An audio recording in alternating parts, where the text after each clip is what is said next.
even call it a deal breaker that he wasn't forthcoming about the credit issues. There were more things that came up about finances all in one conversation. And I had asked him at least a week before that. It was an ongoing conversation. I was in therapy and we didn't have time to do premarital counseling. And I'm like, what do I need to cover? What are the bases I need to cover? And she's like, communication and finances. That's the number one reason people get divorced. You need to address that. And I'm talking, take out all the bank statements, highlight what you spend on. You need to see what your partner spends on all this stuff. Okay, as a person who's taken the time to learn financial literacy over the last 5 years, I have a financial advisor. I wanted to chime in on this discourse between Izzy and Stacy. I didn't watch the full episode, but I will say this though. If you're a financially literate girl, financially stable girl, and you've taken the time to learn it, understand it, almost perfect it, and you choose to marry a man who's financially illiterate, because there's a difference, okay? It's one thing to be poor and not have money and like really struggle. That's okay, because you can make $100,000 a year and live very comfortably, or you can make $1 million a year and live very uncomfortably if you don't know how to save money, how to invest money. And if you choose to marry a man like that, that's how your life is going to turn out. You're going to adopt his lifestyle, not the other way around. If he's bad with money, you will eventually be bad with money. And your life will play out struggling for the rest of your life. Okay, so let's use this as a learning moment in lieu of arguing back and forth on TikTok over it. Number one, stop blaming your parents who didn't teach you about financial literacy. Our parents are human beings. They're fallible. They teach you, they didn't teach you. It doesn't matter. You're an adult now. It's time for you to learn. I learned only 5 years ago. After hitting rock bottom, after rock bottom, after rock bottom, I was like, okay, time to pick up a book. You can go to Chase or Bank of America or Wells Fargo, and they have free financial advisor. It's free.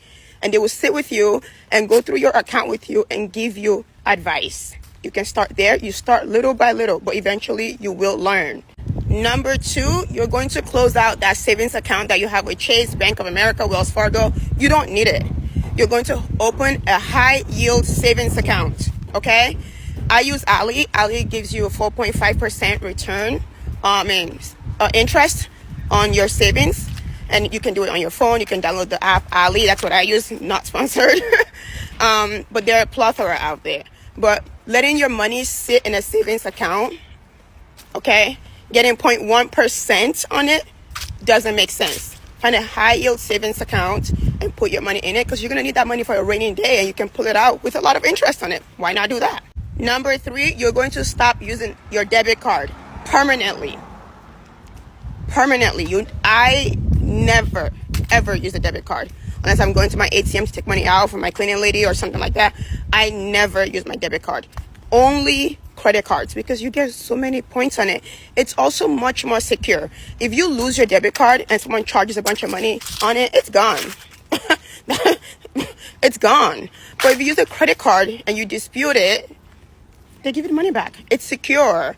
You know, you get so many points. You can travel almost for free. You can stay at the finest hotels if you rack up enough points.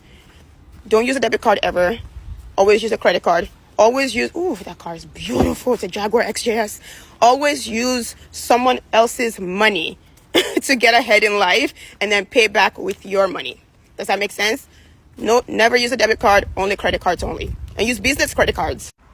Number four, never, ever buy a car on a payment plan. If you can't afford it cash, don't buy it. Just don't do it. It doesn't matter what kind of car you drive, okay? You can get the ugliest car. If it gets you from point A to point B, it's better than getting your car repoed. I'll give you an example. I bought a Hyundai Elantra when I didn't have good credit from those like buy here, pay here places. And of course, I was always like broke and could not pay my bills, and my car got repoed. I came out and it was gone, and I told you my 20s were a mess. Oh my God, I was a disaster. And I couldn't even afford a bus pass. Okay, I walked from Hollywood to the Valley to go get my car back. You don't want to be like me. And ever since then, after that, I bought a Kia cash and I bought my Rover cash. But ever since then, I've always said that I would never, ever buy a car that I can't afford. Get a small little car, decorate it, keep it clean, pristine, everyone will still love it. Everyone will still love it. Who cares? This culture that we have in the States of living way, way beyond our means needs to stop. I always say, if it's not at 99-cent store, Costco, or Walmart, I don't need to buy it. I can't afford it. I see Bella Hadid at the 99-cent store around the corner every single time I'm there. Almost. I see her all the time. If Bella Hadid, the highest paid model in the world, can be at the 99-cent store, who are you to say it's too good for you? At the dollar store. Who are you? The rich get richer because they don't spend money frivolously. Stop spending way above your means. You should be 75 below whatever you make. All the time, 24/7. And last but not least, this is the most important one.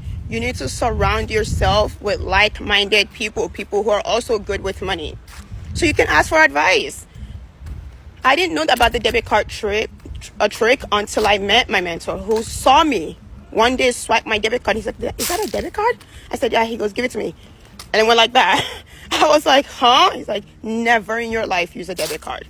That's how you pick up habits. You know, being around people who are smart with money, who are good with money. And I want to finish with this. You could argue, "Oh my God, but you're an influencer, you make a lot of money."